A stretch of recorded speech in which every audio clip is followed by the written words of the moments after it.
할렐루야. 오늘도 새 하루를 주신 하나님께 감사와 영광을 올려드립니다. 오늘 우리가 또 함께 나누실 이 새벽 묵상, 여러분이 잘 아시는 말씀입니다. 요한복음 6장 1절에서 15절 말씀 오병이어 사건인데 제가 8절에서 13절까지만 읽도록 하겠습니다. 8절에 제자 중 하나 곧 시몬 베드로의 형제 안드레가 예수께 여짜오되 여기 한 아이가 있어 보리떡 5개와 물고기 2마리를 가지고 있나이다. 그러나 그것이 이 많은 사람에게 얼마나 되겠사옵나이까. 예수께서 이르시되 이 사람들로 앉게 하라 하시니 그곳에 잔디가 많은지라 사람들이 앉으니 수가 5,000명쯤 되더라. 예수께서 떡을 가져 축사하신 후에 앉아 있는 자들에게 나눠주시고 물고기도 그렇게 그들의 원대로 주시니라. 그들이 배부른 후에 예수께서 제자들에게 이르시되 남은 조각을 거두고 버리는 것이 없게 하라 하시므로 이에 거두니 보리떡 5개로 먹고 남은 조각이 12바구니에 찼더라. 아멘.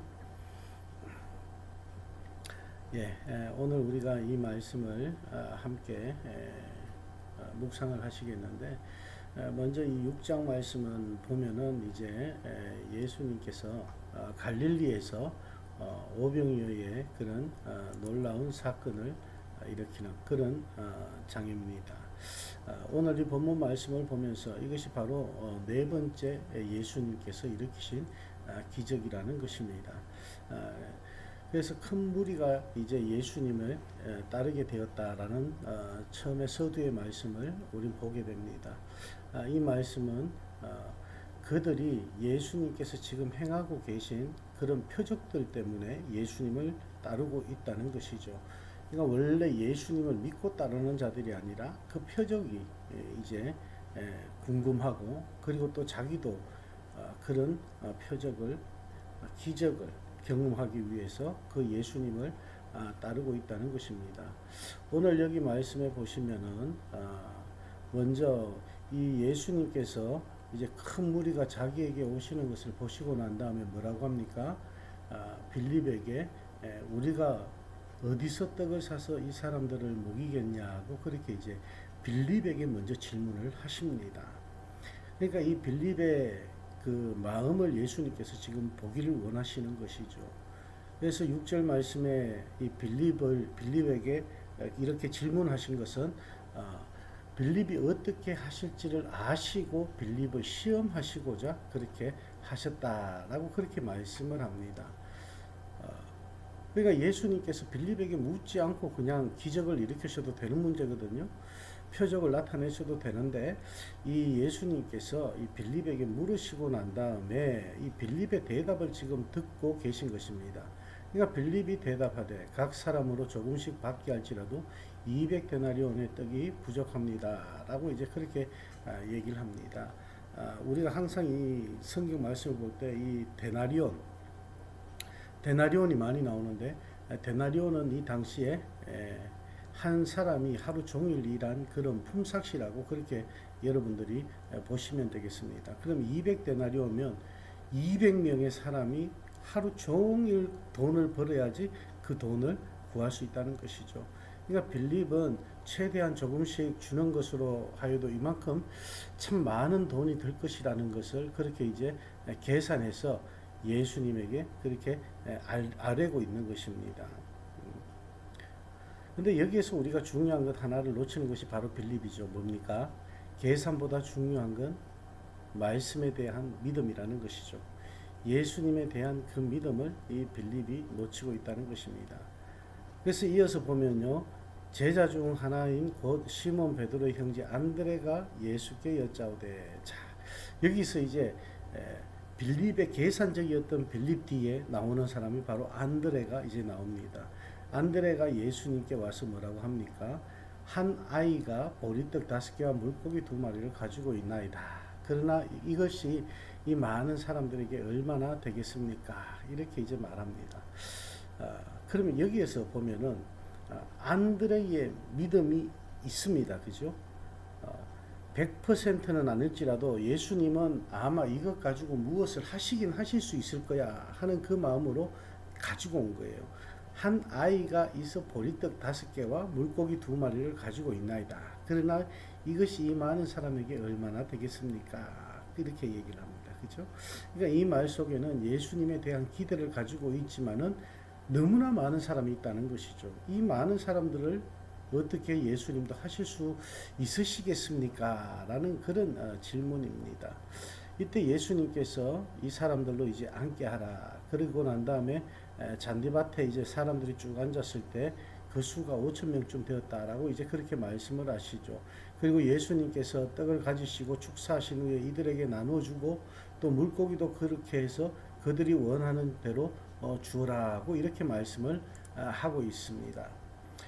그렇습니다. 이 오병이어 이 여기에서 보리떡 5개와 물고기 2마리 이 의미를 여러분들이 좀 아셨으면 좋겠습니다. 보리떡 5개. 보리떡은 이 당시에 누구나가 항상 먹을 수 있는 그런 음식이었다고 합니다. 그런데 물고기는 그렇지 않았다는 것이에요. 물고기 2마리는 어떤 의미였나 하면 바로 당시 유대인들은 모세의 율법을 준행하는 그런 사람들이었다 하지 않습니까? 그래서 율법 때문에 예수님하고 이렇게 부딪힘이 계속 있었던 그들이었습니다. 그런데 율법에 뭐라고 나와 있느냐면 비늘과 지느러미가 있는 물고기만 먹을 수 있었다고 그렇게 합니다. 그러니까 문자 그대로 이 성경을 지키는 사람이라면 어떻게 해요? 물고기의 비늘과 지느러미가 꼭 있어야 된다는 거예요. 그러나 오늘날 우리가 먹고 있는 문어 그리고 또 조개라든가 그리고 또 오징어 이런 연체동물들 이런 것은 낙지 이런 건 먹으면 안 된다는 그런 말씀입니다. 하지만 이것은 예수님께서 물고기 어종을 정해 주신 것이 아니에요. 이 하나님께서 이 비늘과 지느러미를 조건으로 삼으신 것은 큰 물, 그러니까 이제 고기가 사는 큰 물은 늘 세상을 의미한다는 것이죠. 그래서 그 세상 속에 있지만은 비늘이 있기 때문에 세상과 자신이 구분이 되어지고 또한 지느러미가 있기 때문에 우리 인생의 방향이 분명한 곳으로 그렇게 헤엄쳐 갈 수 있다는 그런 의미로서 이 생명을 먹으라는 그런 말씀으로 우리가 받아들이면 좋을 것 같습니다. 그래서 예수님께서 보리떡과 물고기 2마리를 나누어 주고 먹게 하신 것은 보리떡과 같은 그런 사람, 그리고 또한 세상에서 올바른 방향을 구분하여 그렇게 삶을 살아가는 사람이 되라는 그런 의미에서 이렇게 구분해서 주었다라는 그런 말씀으로 우리가 받기를 원합니다. 그래서 오병이어는 예수님이 사람들이 굶는 것을 원치 않으시는 분이기 때문에 그렇게 하셨다. 그리고 또 남은 음식을 버리지 않기 위해서 그렇게 하셨다. 이렇게 많이들 우리가 얘기를 하는데 중요한 것은 그것이 아닙니다. 예수님께서 이것을 먹으라는 것은 예수님에 대해서 올바로 알라는 것입니다. 예수님께서 기적을 일으키신 이유는 그 예수님이 하나님으로부터 너희들을 위해서 보내진 자라는 것을 알라는 것입니다. 그래서 우리가 항상 이 오병이어 이 말씀을 대할 때마다 다시 한번 우리가 생각할 수 있기를 원합니다. 우리가 얼마나 이 세상에서 보리떡 5개와 같은 그런 보리떡과 같은 그런 삶을 살고 있느냐. 그리고 물고기와 같이 우리가 올바른 방향성을 가지고 지금 주님 앞으로 나가고 있느냐를 다시 한번 더 생각해 볼 수 있기를 원합니다. 오늘 이 오병이어 사건은 사복음서에 예수님의 그 십자가 사건 이외에 유일하게 나와 있는 다 같이 공통적으로 나와 있는 그런 기록입니다. 그럼 우리가 이 말씀을 보면서 정말 이 말씀이 왜 중요한지를 우리가 다시 한번 깨닫게 되어지기를 원합니다. 이 오병이어를 통해서 예수님께서 세상에 더 나오게 되시고 그리고 또 이 예수님을 따르는 자들이 이제 많아졌다고 그렇게 말씀합니다. 성경을 볼 때마다 여러분 항상 우리는 어떻게 봅니까? 하나님께서 우리를 찾아오셨다라는 것이죠. 그죠? 이 기독교라는 것은 하나님께서 우리를 찾아오셨다. 예수님께서 우리에게 오셨다라는 것을 우리는 항상 강조합니다. 그런데 오늘 여기에 보면 사람들이 예수님 앞으로 나왔다는 것입니다. 이 또한 중요하다는 말씀이죠. 주님께서 우리를 찾아오셨을 때 우리도 그분을 만나기 위해서 앞으로 나가는 것이 중요하다는 것입니다. 그래서 우리의 삶에 있어서 이들이 주님을 만나러 나갔던 것처럼 우리를 찾아오신 주님을 우리가 나가서 맞이하는 그런 삶이 되어야 될 줄 믿습니다. 오늘 이 말씀 속에서 예수님의 말씀이 바로 나의 말씀이 되어지길 원합니다. 저와 여러분의 말씀이 되어지길 원합니다. 마지막 14절과 15절 말씀에 보면요, 그 사람들이 예수께서 행하신 이 표적을 보고 말하되 이는 참으로 세상에 오실 그 선지자라 하더라. 그러므로 예수께서 그들이 와서 자기를 억지로 붙들어 임금으로 삼으려는 줄 아시고 다시 혼자 산으로 떠나가시니라. 그렇습니다.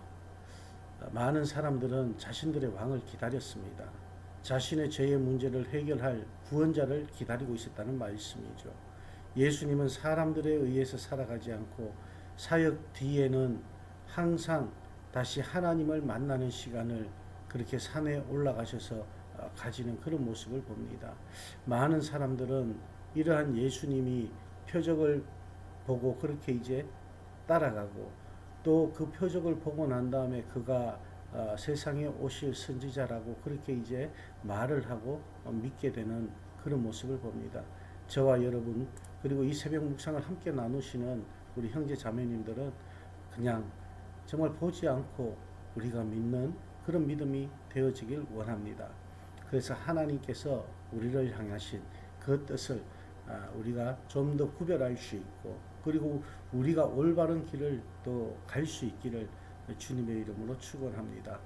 보리떡과 같이 이 세상에 없어서는 안 된 귀한 그런 양식이 되어지길 원하고 그리고 또 올바른 길을 우리가 걸어감으로 인해서 그 방향성을 찾아서 물고기처럼 저와 여러분이 많은 사람들에게 본이 되어 그들로 하여금 주님의 길을 우리와 함께 걸어갈 수 있도록 우리가 본이 되어질 수 있는 그런 귀하고 복된 삶이 되어지기를 주님의 이름으로 축원합니다. 기도하시겠습니다. 하나님, 우리가 오병이어 사건을 많이 봤습니다. 설교도 많이 들었습니다. 생각도 많이 있습니다. 하지만 오늘 이렇게 또 새롭게 우리에게 말씀을 주시고 함께 묵상을 하게 하셨습니다.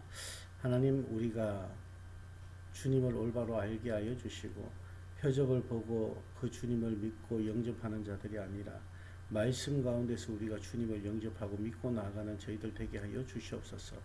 우리가 아버지 하나님 기적을 쫓아 나아가는 자들이 아니라 하나님의 은혜의 선물 아버지 하나님 그 구원의 방주에 우리가 올바로 설 수 있도록 구원의 반열에 올바로 들어갈 수 있는 저희들의 삶이 되게 하여 주시옵소서. 세상을 향한 주님의 사랑을 우리가 세상을 향해 나아갈 때에 나눌 수 있는 자들이 되게 하여 주시고 아버지 하나님의 뜻과 아버지 하나님의 그 사랑과 은혜를 마음껏 아버지 정말 누리고 함께 펼칠 수 있는 그런 귀한 삶이 되어지게 하여 주시옵소서. 오늘도 우리와 함께 하실 하나님 감사드리며 예수님 이름으로 축복하며 기도합니다. 아멘.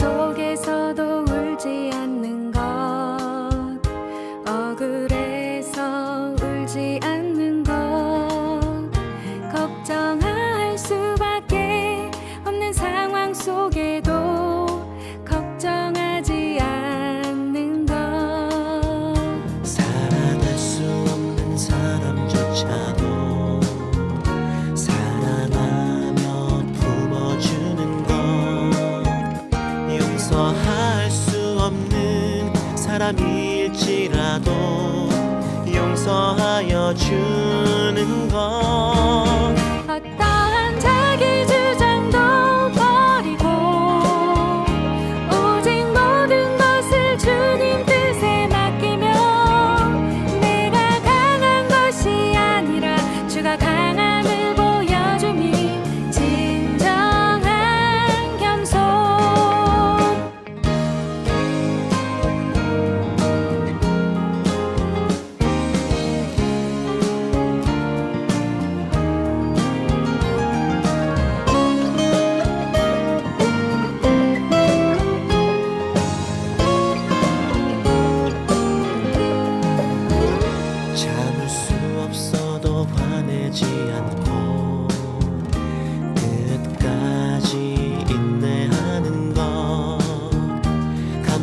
할 수 없는 그런 조건에서도 감사하며 사는 것.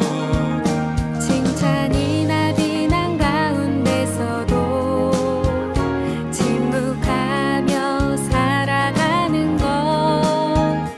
말씀 순종하기 어려울지라도 믿음으로 순종하는 것. 어떠한 자기 주장도 버리고 오직 모든 것을 주님 뜻에 맡기며 내가 강한 것이 아니라 주가 강함을 보여줌이 진정한 겸손. 겸손은 겉사람이 드러나지 않고 속사람이 드러나는 것. 하나님과 가장 가까운 사람이 바로 겸손한 사람.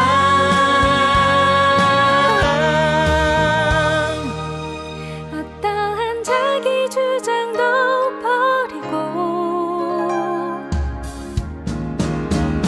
오직 모든 것을 주님 뜻에 맡기며 내가 강한 것이 아니라 주가 강함을 보여줌이 진정한 겸손. 어떠한 자기 주장도 버리고 자기 주장 오직 버리고 모든 것을 주님 뜻에 맡기며 내가 강한 것이 아니라 주가 강함을 보여주니 진정한 겸손.